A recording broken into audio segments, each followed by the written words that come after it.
문희정의 외신 브리핑.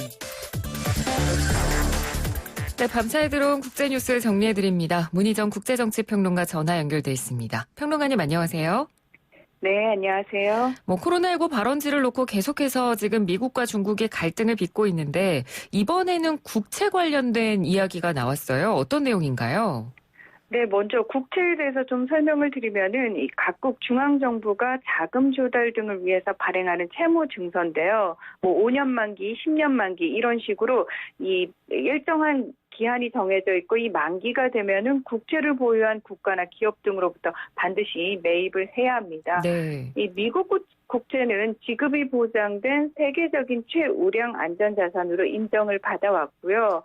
그리고 이 1조 9,200억 달러, 우리나라 돈으로 약 2,352조 2천억 원의 미국 국채를 가진 중국은 일본에 이어 세계 2위의 미국 국채 보유국입니다. 최근 미국 언론은 미국 정부의 고위 당국자들이 중국의 코로나19 책임을 묻는 다양한 방안을 검토 중이라면서 중국이 보유한 미국 국채 상환 거부도 논의 대상에 포함됐다. 이런 보도를 내놨는데요. 네. 이에 대해서 중국 충칭 디칼시 시장을 지낸 황치판 중국 국제경제교류센터 부이사장은 미국은 미국 국채를 가진 세계 다른 나라의 채무 상환 의무를 지고 있고 신용은 신성한 것이라면서 만일 미국이 국채 상환을 하지 않는다면 미국의 신용이 먼저 파산하게 될 것이라면서 강력하게 비판했습니다. 네. 이 중국은 꾸준히 세계적으로 최우량 안전자산으로 여겨지는 미국 국채 보유량을 줄이고 현재는 황금 등 대체 투자를 늘리는 추세에다가 미국 내부에서는 이 정부가 보유한 미국 국채를 점진적으로 매각해야 한다는 주장도 계속해서 나오고 있는데요. 사실 이 얘기는 미중 무역 갈등이 불거지기 시작하면서 중국 측에서 이제 미국 측에 쓸 수 있는 카드로 그때부터 계속해서 얘기가 돼 왔던 부분입니다. 네네. 이 중국 외환 보유액에서 미국 달러 자산이 차지하는 비중도 2005년 79%에서 2014년에는 58%로 낮아졌고요. 이 현재 3조 달러 규모의 중국 외환 보유액 중에서 3분의 1가량을 미국 국채가 차지하고 있습니다. 한편 이런 논란들에 대해서 레리 커들로 미국 백악관 국제경제위원회 위원장은 미국 국채 상환 거부 방안에 대해서 이 미국채 상환 의무의 신용은 절대적으로 신성 불가침한 영역이라고 일축했습니다. 네. 자, 이번에는 이스라엘 소식입니다. 이스라엘에서 코로나19 관련해서 대규모 항체 검사를 실시할 예정이라고요.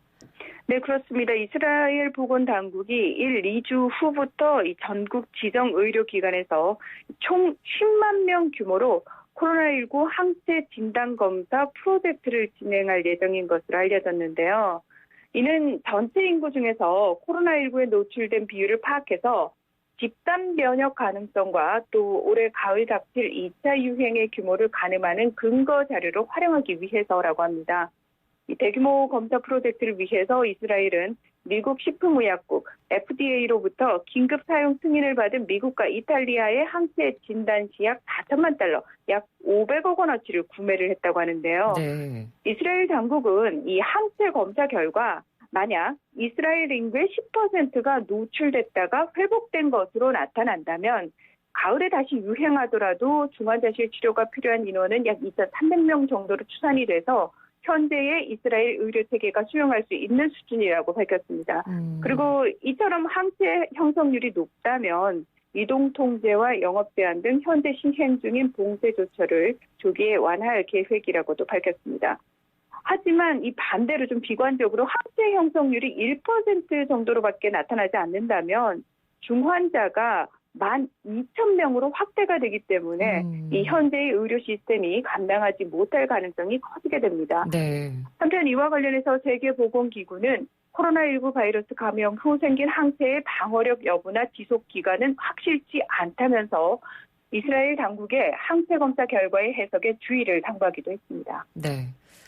그리고 또 일본에서는 코로나19 사태에 대한 이 아베 총리의 대응을 굉장히 오사카 지사가 적극적으로 비판을 하고 있는데 네네. 이것 때문에 오사카 지사의 인기가 좀 올라가고 있다고 하더라고요.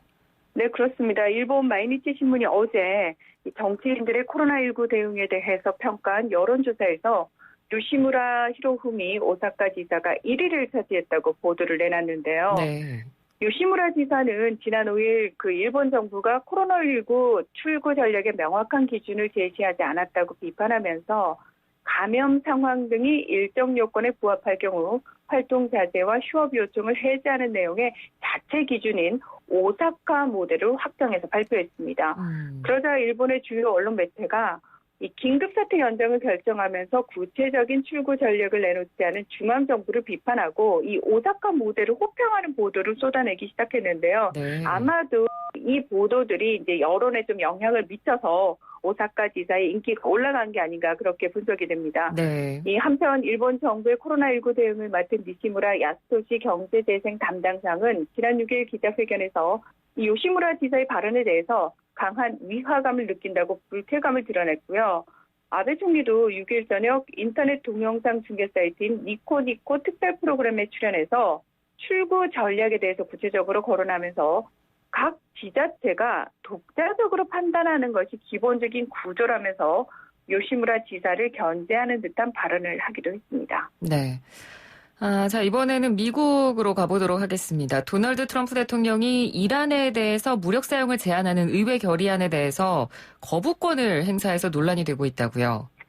네, 다들 기억하시겠지만 왜 지난 1월 초에 미국의 공습으로 이란 혁명 수비대 쿠드스군 거셈 솔레이마니 사령관이 사살됐죠. 네. 근데 이 당시에 미국 정치권에서는 사실 전혀 알지 못했다고 그러거든요. 그래서 의회에 알리지 않은 채 독단적으로 공격을 감행한 트럼프 대통령에 대한 비판의 목소리가 상당히 컸습니다. 네. 그래서 그 당시에 이 팀 케인 민주당 상원 의원이 임박한 공격에 대한 방어를 제외하고 트럼프 대통령이 의회 상의 없이 일방적으로 무력을 쓰지 못하도록 이 전쟁 권한을 제한하는 내용을 담고 있는 결의안을 의회에 제출한 건데요. 그리고 이 결의안은 지난 2월에 상원에서 공화당 의원 8명이 찬성 쪽에 표를 던지면서 찬성 55대 반대 45로 통과가 됐습니다. 네. 그리고 지난 3월 하원에서도 공화당 의원 6명이 동의하면서 찬성 227대 반대 186으로 통과를 했습니다. 하지만 코로나19 사태로 의회가 사실상 중단되면서 늦게 백악관에 전달이 됐고 이에 대해서 트럼프 대통령이 거부권을 행사한 건데요. 트럼프 대통령은 이것은 매우 모욕적인 결의안이라면서 공화당을 분열시켜서 11월 3일 대선에서 승리하기 위한 민주당의 전략의 일환으로 발의됐다.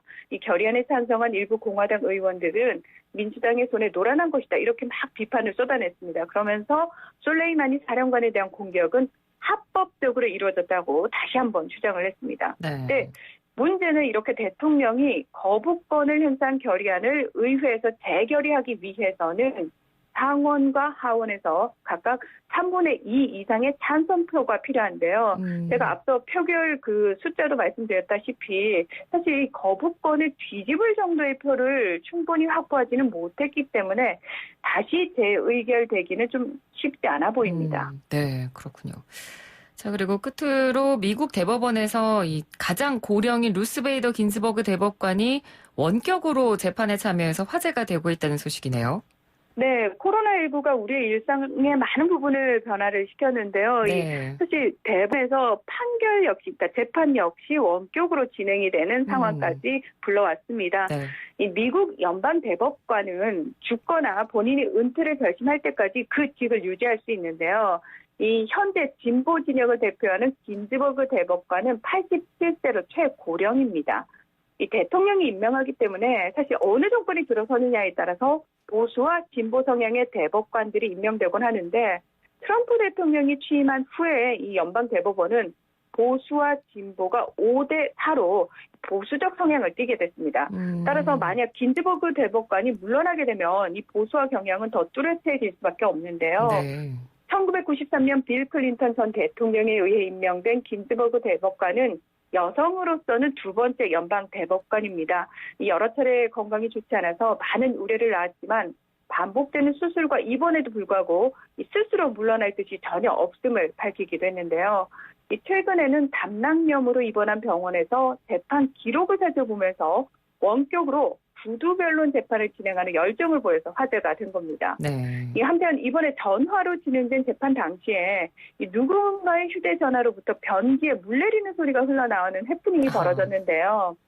이에 따라서 이 대법원은 유선상으로 구두 변론에 참여하는 변호인의 경우 이 자신의 변론이 끝나면 바로 음소거를 하고 다음 차례가 될 때 음소거를 해제하라는 지침을 내리기도 했습니다. 네, 알겠습니다. 오늘 소식 잘 들었습니다. 고맙습니다. 네, 고맙습니다. 네, 지금까지 문희정 국제정치평론가였습니다.